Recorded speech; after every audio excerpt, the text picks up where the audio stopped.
नमस्कार दोस्तों, साहित्य समाधान के मंच से मैं डॉक्टर रीता गौड़ आपका हार्दिक स्वागत करती हूं, अभिनंदन करती हूं।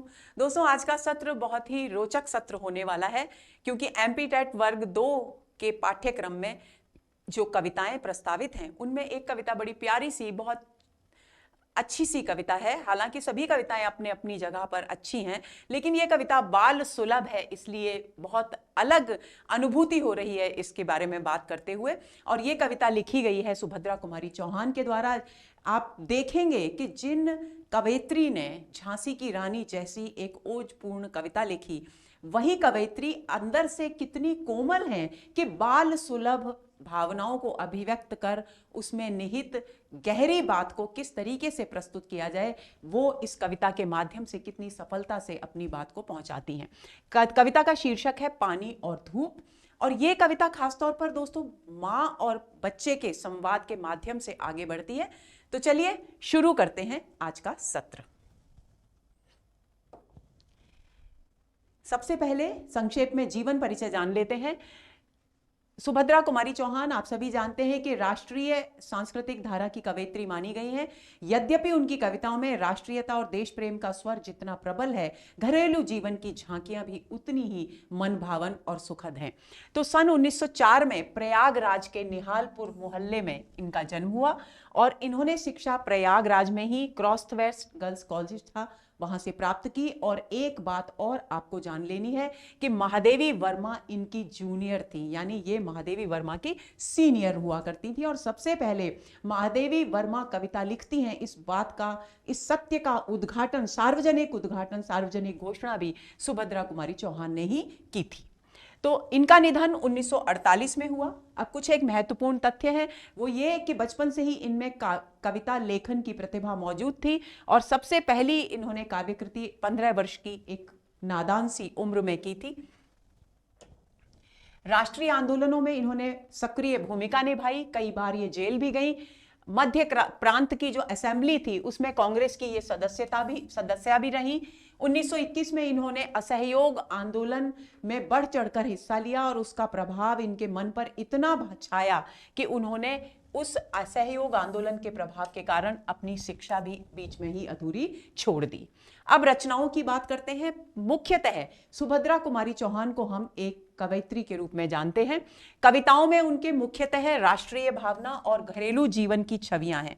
इस बिंदु को भूलना नहीं है, क्योंकि दोस्तों इनकी जो कविता है झांसी की रानी खूब लड़ी मर्दानी, वो तो झांसी वाली रानी थी, वो कविता इतनी लोकप्रिय हुई है कि अक्सर इनके विषय में यह प्रश्न पूछा जाता है परीक्षाओं में कि सुभद्रा कुमारी चौहान की कविता का मूल स्वर क्या है, उसमें किस किस का वर्णन हुआ है। तो आपको ध्यान रखना है कि राष्ट्रीय भावना तो है ही, साथ ही घरेलू जीवन की छवियां भी अंकित हैं। ये दो बिंदु इनकी कविताओं के विषय में आपको भूलने नहीं है। अब बात आती है इनके कविता संग्रहों की।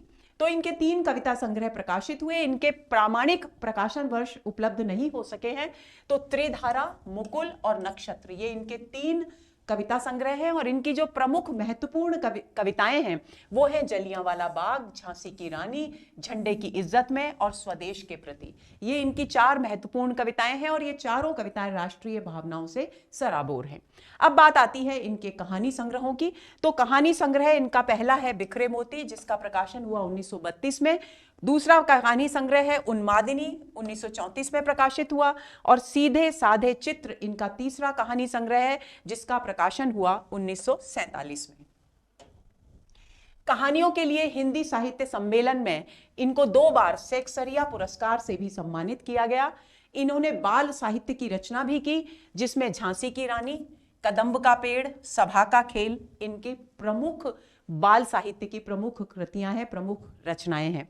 इनकी पुत्री सुधा चौहान ने मिला तेज से तेज नामक एक पुस्तक लिखी, बहुत ही महत्वपूर्ण है, इसे भूलना नहीं है, इंपॉर्टेंट, इसे भूलना नहीं है, क्योंकि जीवनी में अक्सर इसका जिक्र आता है। तो किसने लिखी है? सुभद्रा कुमारी चौहान की पुत्री सुधा चौहान ने लिखी। और इस पुस्तक में उन्होंने सुभद्रा जी और उनके पिता जो लक्ष्मण सिंह जी थे उनकी जीवनी लिखी है। यानी ये जीवनी साहित्य की एक अनमोल महत्वपूर्ण धरोहर है ये रचना, ये आपको ध्यान में रखना है। पानी और धूप जो कविता जिसे हम आज पढ़ने जा रहे हैं उसके विषय में कुछ एक महत्वपूर्ण बातें हैं जो हम देख लेते हैं। सबसे पहला बिंदु दोस्तों ये है कि प्रकृति के प्रति संवेदनशीलता और सकारात्मकता की कविता है। ये कविता ये संदेश देती है कि प्रत्येक व्यक्ति को बचपन से ही, प्रत्येक बालक को प्रकृति के प्रति संवेदनशील और सकारात्मक होने की शिक्षा दी जानी चाहिए। दूसरी बात, ये जो कविता है माँ और बच्चे के वार्तालाप के माध्यम से अपने मूल तथ्य को प्रस्तुत करती है। दूसरी महत्वपूर्ण बात यह है। तीसरी बात, इसमें बादल छाने, सूर्य के न चमकने, तेज बारिश होने और बिजली चमकने के माध्यम से प्रकृति के विभिन्न अवयवों के संतुलन की आवश्यकता पर बल दिया गया है। यानी बादल जब होते हैं, वर्षा ऋतु होती है, तो क्या क्या गतिविधियां होती हैं, उन घटनाओं के माध्यम से कवयित्री ने संदेश दिया है कि प्रकृति के अलग अलग तत्वों में संतुलन जीवन के लिए, मानव जीवन के लिए बहुत अनिवार्य है। और उसमें क्या क्या घटनाएं होती हैं, आकाश में बादल छाते हैं, सूर्य दिखाई नहीं देता तो सूर्य चमकता नहीं है, तेज बारिश होती है और बिजली चमकती है। ये सारे जो घटनाएं बारिश के दौरान होती हैं उनमें संतुलन कितना जरूरी है, इस बात को यहाँ रेखांकित किया गया है इस कविता में। अंग्रेजों के अत्याचार, कविता जब अपने अवसान की ओर, समाप्ति की ओर आती है दोस्तों, तब सांकेतिक अभिव्यक्ति है कि अंग्रेजों के अत्याचारपूर्ण शासन की ओर वहां संकेत मिलता है। राष्ट्रीय भावनाएं यहां भी मौजूद हैं, संकेत रूप में ही सही, भले ही। अद्भुत बिंब विधान है और सुंदर मानवीकरण से युक्त ये कविता है, यानी बिंब का सौंदर्य यहां पर हम इस कविता में देखेंगे। और दूसरी बात, इतने सुंदर मानवीकरण प्रस्तुत किए हैं कवि कवयित्री ने कि मन को मोह लेते हैं। तो चलिए शुरू करते हैं कविता। पानी और धूप। अभी अभी थी धूप, बरसने लगा कहां से यह पानी। कविता बहुत सरल और बहुत साधारण है दोस्तों, लेकिन उसमें निहित बात को हमें पकड़ना है। शब्द बहुत सरल हैं। हमने पिछले सत्र में संगतकार कविता पढ़ी थी, उसमें भी शब्द बहुत सरल थे, बहुत सामान्य जीवन से उठाए गए थे, लेकिन उनमें गहरे अर्थ खोए हुए थे, छिपे हुए थे। तो उसी तरह की ये कविता है। तो एक बालक, क्योंकि बालक और माता के बीच का वार्तालाप है, तो बालक अपनी माँ से कह रहा है, अभी अभी थी धूप, बरसने लगा कहां से ये पानी। की हे माँ, अभी अभी तो इतनी तेज धूप निकल रही थी, अभी ये पानी कहां से बरसने लगा। फिर आगे वो कहता है, किसने फोड़ घड़े बादल के की है इतनी शैतानी। बच्चे क्या करते हैं, बच्चे कभी कोई घड़ा पानी से भरा हुआ रखा है तो उनको मजा आता है, एक पत्थर मारकर उसको फोड़ देते हैं, उसमें से तेजी से पानी निकलता है। तो बच्चा कल्पना कर रहा है, मां से कह रहा है कि पानी इतनी तेजी से बरस रहा है कि ऐसा लग रहा है कि बादल के जो घड़े रखे हुए थे पानी भरकर, उसे किसी बच्चे ने फोड़कर शैतानी की है। यही कारण है कि पृथ्वी पर इतनी जोर से पानी बरस रहा है। किसने फोड़ घड़े बादल के की है इतनी शैतानी। बहुत ही सरल सी बात है, लेकिन फोड़ घड़े बादल के जो शब्द हैं वो इतने सामान्य हैं, लेकिन इनमें व्यंजित अर्थ क्या है, तेज बारिश हो रही है। क्योंकि जैसे घड़ा फूटने पर एकदम से बहुत सारा पानी गिर पड़ता है, उसी तरह से कवयित्री यहां कह रही हैं कि बच्चे को ऐसा लग रहा है कि इतनी तेज बारिश हो रही है कि मानो किसी बच्चे ने जाकर बादल के जो पानी से भरे हुए घड़े रखे थे उन घड़ों को फोड़ दिया है, और यही कारण है कि तेज बारिश हो रही है। तो फोड़ घड़े बादल के में व्यंजित अर्थ है कि बारिश बहुत तेज हो रही है। की है इतनी शैतानी, बच्चों की बाल सुलभ जिज्ञासा है। आगे चलते हैं। सूरज ने क्यों बंद कर लिया अपने घर का दरवाजा। अब क्योंकि आकाश में सूर्य दिखाई नहीं देता, जब बादल छा जाते हैं तो बच्चे का मन उत्सुक है जानने के लिए कि आखिर ये हो क्या रहा है। तो वो अपनी मम्मी से, माँ से पूछता है कि सूरज ने अपने घर का दरवाजा क्यों बंद कर लिया है। तो देखिए, सूरज को सूरज के रूप में नहीं बल्कि एक मनुष्य के दरवाजा बंद करने का काम कौन करता है, हम मनुष्य करते हैं। तो सूरज को यहां मनुष्य के रूप में प्रस्तुत किया गया है, यानी मानवीकरण। और सुंदर बिंब है यहां पर। कौन सा बिंब है, चाक्षुष बिंब है।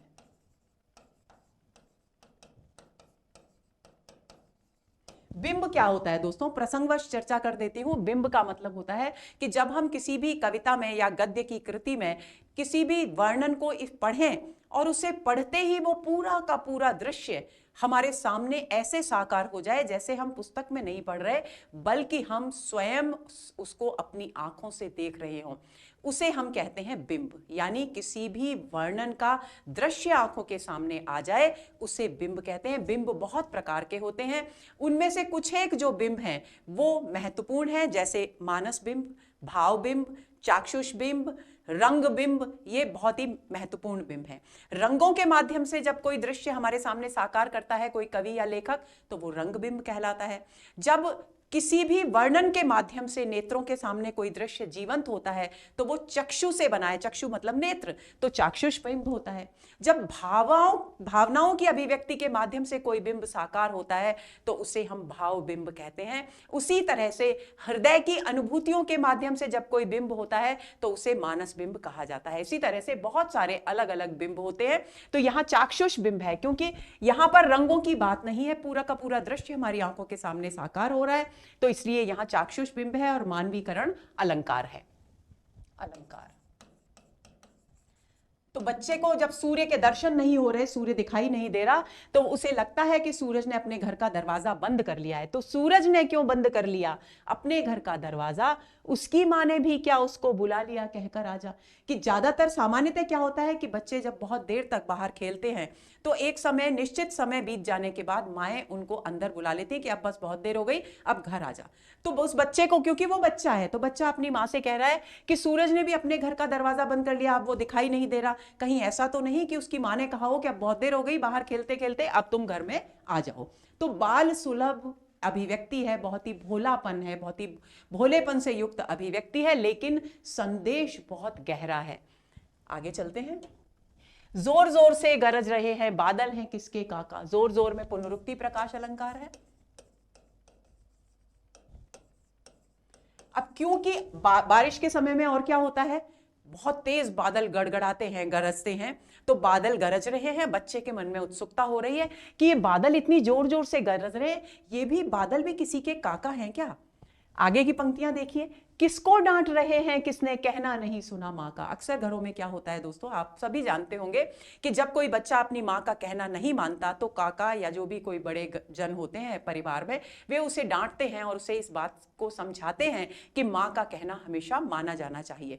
तो बच्चे को लगता है कि ये बादल भी किसी न किसी के काका हैं और किसी न किसी बच्चे को ये डांट रहे हैं क्योंकि उसने निश्चित रूप से अपनी माँ का कहना नहीं माना होगा। तो किस तरीके से बाल सुलभ भावनाओं से प्रकृति को जोड़ा गया है यहां पर।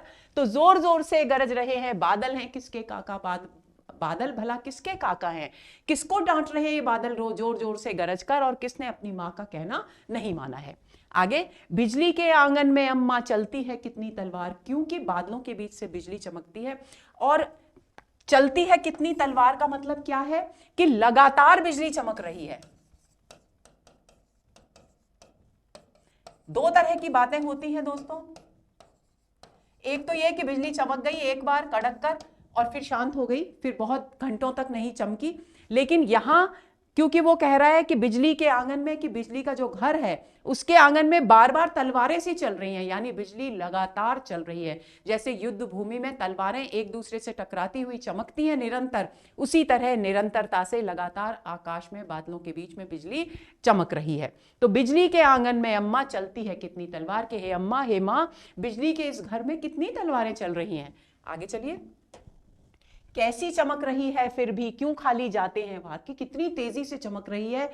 व्यंजित क्या है कि इतनी तेज चमकती है और इतनी आवाज आती है कि हम सब डर रहे हैं पृथ्वी पर, लेकिन इनके वार फिर भी खाली जा रहे हैं। लगातार चमक रही हैं, तलवारें लगातार चल रही हैं, लेकिन इनके वार खाली जा रहे हैं। इसका व्यंजित अर्थ क्या है कि यदि वार निशाने पर लगे होते तो इतनी देर तक इन्हें लगातार चमकने की आवश्यकता नहीं पड़ती। तो बच्चा अनुमान लगाता है कि ये जो तलवारें चमक रही हैं ये लगातार इसलिए चमक रही हैं कि बार बार इनके वार खाली जा रहे हैं।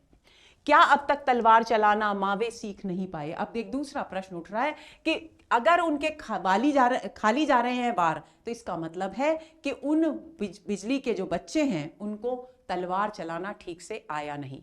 तो कवियत्री कहती है कि ऐसा लगता है मानो तलवार चलाना अभी तक हे माँ, वे बिजली के जो बच्चे हैं उनको तलवार सिखाना चलाना अभी तक ढंग से आया नहीं। यदि आ जाता तो संभवतः उनका वार खाली नहीं जाता। इसीलिए क्या आज सीखने आसमान पर हैं आए, और क्योंकि उनको अभी तक तलवार चलाना आया नहीं, इसलिए आसमान का जो विशाल मैदान है उसमें वो तलवारबाजी सीखने के लिए मानो आ गए हैं। इसीलिए ये बिजली बार बार तलवार की तरह बादलों के बीच में हमें दिखाई दे रही है। तो देखिए यहां भी मानवीकरण है, बिजली का मानवीकरण, बिजली को एक स्त्री के रूप में बताया गया है। एक बार भी मां, अब बच्चा खुद कह रहा है, क्या कह रहा है, एक बार भी मां यदि मुझको बिजली के घर जाने दो, कि हे मां एक बार बस तुम मुझे इजाजत दे दो, मैं बिजली के घर जाऊं, उसके बच्चों को तलवार चलाना सिखला आने दो, कि एक बार मैं उसके घर चला जाऊं, उसके बच्चों को मैं फटाफट तलवार सिखाकर आ जाऊंगा, तलवार चलाना सिखाकर आ जाऊंगा। खुश होकर तब बिजली देगी मुझे चमकती सी तलवार, फिर मुझे भी बिजली खुश हो जाएगी, क्योंकि उसके बच्चों को मैं तलवार चलाना सिखाऊंगा तो वो मुझे भी खुश होकर एक तलवार दे देगी। अब यहां से कविता एक नया मोड़ लेती है। अभी तक ये बाल सुलभ कविता है, बाल कविता है, लेकिन यहां से एक गंभीर मोड़ लेती है कविता। किस तरीके से अपने उस समय के समकालीन परिवेश से जुड़ जाती है। जिस समय स्वतंत्रता आंदोलन चल रहा था, क्योंकि 1948 में तो सुभद्रा जी का निधन हो गया था, यानी स्वतंत्रता आंदोलन के दौरान वे पूरी तरह से सक्रिय रहीं, और अंत में भी बाल कविताओं में भी उन्होंने अपनी राष्ट्रीय भावनाओं को अभिव्यक्त करने की भरपूर कोशिश की। तो आगे वे लिखती हैं, तब मां कोई कर न सकेगा अपने ऊपर अत्याचार। अब ये कौन से अत्याचार की बात हो रही है, अंग्रेजी शासन के अत्याचार।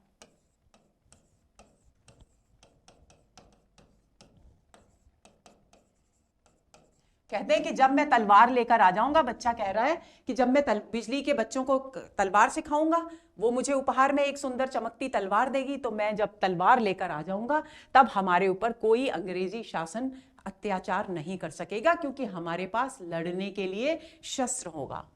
पुलिसमैन अपने काका को फिर न पकड़ने आएंगे। और उस समय राष्ट्रीय आंदोलन के दौरान जो भी राष्ट्रीय गतिविधियों में भाग लेते थे, सक्रिय भूमिका निभाते थे, उन्हें अक्सर अंग्रेज सरकार के जो नियुक्त पुलिसमैन थे वे पकड़कर ले जाते थे और जेल में बंद कर दिया करते थे। तो ये दृश्य वो बच्चा अक्सर अपने घर में देखता था कि उनके काका को हर थोड़े समय में पुलिसमैन आकर के कैद करके ले जाते हैं, बंदी बनाकर ले जाते हैं। तो वो ये भी बात यहाँ पर स्पष्ट करता है कि जब मेरे पास अपने पास तलवार होगी, तब ना तो कोई अपने ऊपर अत्याचार कर सकेगा, ना कोई पुलिसमैन आकर हमारे काका को पकड़कर ले जाकर जेल में बंद कर सकेगा। देखेंगे तलवार दूर से ही, क्योंकि हमारे पास तलवार होगी तो हमारी तलवार को देखकर वे दूर से ही डर जाएंगे। 4 बार हमारे घर में हमारे काका को पकड़ने के लिए आने के विषय में पहले सोचेंगे। अगर चाहती हो माँ काका जेल जाएं अब न जेल खाना, कि हे माँ, बच्चा कहता है हे माँ अगर आप चाहती हो कि काका अब आगे से कभी जेल खाने नहीं जाएं, तो फिर बिजली के घर मुझको तुम जल्दी से पहुंचाना। तो मुझे जल्दी से बिजली के घर जाने दो, ताकि मैं वहां उसके बच्चों को तलवार चलाना सिखाऊं और वहां से एक चमकती हुई सुंदर तलवार लेकर आऊं, ताकि अत्याचारों से मुक्त हो सकूं। यानी संघर्ष की तत्परता, अपने देश के लिए मर मिटने का जो जज्बा है, वो यहाँ सांकेतिक रूप में उस बच्चे के भीतर दिखाई दे रहा है, क्योंकि वो अपने घरेलू वातावरण में, अपने परिवेश में उसी तरह के संघर्ष का साक्षी है, उसे देख रहा है। तो वो कहता है तो फिर बिजली के घर मुझे जल्दी से बिजली के घर जाने दो, ताकि मैं तलवार लेकर लौट सकूं। अब माँ तो क्योंकि माँ है, वात्सल्य की मूर्ति है, तो उसको कैसा लगता है जब बच्चा उससे कहता है कि मुझे बिजली के घर जल्दी जाने दो, तो माँ अंदर से घबरा जाती है, क्योंकि बिजली के घर जाने दो यानी आसमान में जाने दो। आसमान में जाने का संबंध किससे है? मृत्यु से। हमारे यहाँ ये माना जाता है कि ऊपर ही सब कुछ है, आसमान में ही सब कुछ है, और व्यक्ति मृत्यु को प्राप्त होकर ही आकाश में जाता है। तो जब बच्चा, इतना छोटा सा बच्चा, उससे बिजली के घर जाने के लिए कहता है, तब माँ का जो दिल है, वात्सल्य से भरा हुआ दिल, वो दहल जाता है। और वो क्या कहती है, काका जेल न जाएंगे अब, कि तुम चिंता मत करो बेटा, अब काका कभी जेल नहीं जाएंगे, तुझे मंगा दूंगी तलवार, मैं तुझे बिजली के घर जाने की जरूरत नहीं है, मैं तुझे वैसे ही घर में तलवार मंगा दूंगी। तो काका जेल न जाएंगे अब, तुझे मंगा दूंगी तलवार, लेकिन क्या शर्त है माँ की, पर बिजली के घर जाने का अब मत करना कभी विचार, लेकिन आगे से तू मेरे सामने कभी ये मत कहना कि तुझे बिजली के घर जाना है। तो दोस्तों, ये हुई हमारी आज की महत्वपूर्ण कविता, जिसमें देखिए ये कविता क्यों महत्वपूर्ण है? ये कविता इसलिए महत्वपूर्ण है कि इसमें जो घरेलू जीवन है उसकी झांकी भी है कि किस तरीके से माँ और बेटे के बच्चे के बीच में वार्तालाप होता है और किस तरीके से माँ अपने वात्सल्य से अभिभूत होकर उसे बिजली के घर जाने से मना करती है। तो ये घरेलू जीवन की झांकी हो गई। लेकिन जब वो कहता है कि मैं जाऊंगा और बिजली के बच्चों को सिखाकर तलवार लेकर आऊंगा ताकि हमारे ऊपर कोई अत्याचार न कर सके और हमारे काका को कोई बार बार पुलिसमैन आकर जेल न ले जा सके, तो ये है उस समय की जो राष्ट्रीय आंदोलन चल रहा था उसके लिए, उसके प्रति सांकेतिक अभिव्यक्ति है। यानी राष्ट्रीय भावनाएं और घरेलू जीवन की जो झांकियां, जो दो विशेषताएं सुभद्रा कुमारी चौहान की कविता में मिलती हैं, वो दोनों विशेषताएं इस कविता में हमें देखने को मिलती है। तो दोस्तों, ये हुआ हमारा आज का सत्र। उम्मीद करती हूं कि ये सत्र आपको बहुत आनंददायक लगा होगा। बाल सुलभ कविता थी, लेकिन बहुत ही गहरी बात यहाँ पर अंत तक आते आते बहुत ही गहरा मोड़ ले लिया, बहुत अद्भुत मोड़ ले लिया सुभद्रा कुमारी चौहान की इस कविता ने। तो अगले सत्र के इंतजार में रहिए। नमस्कार।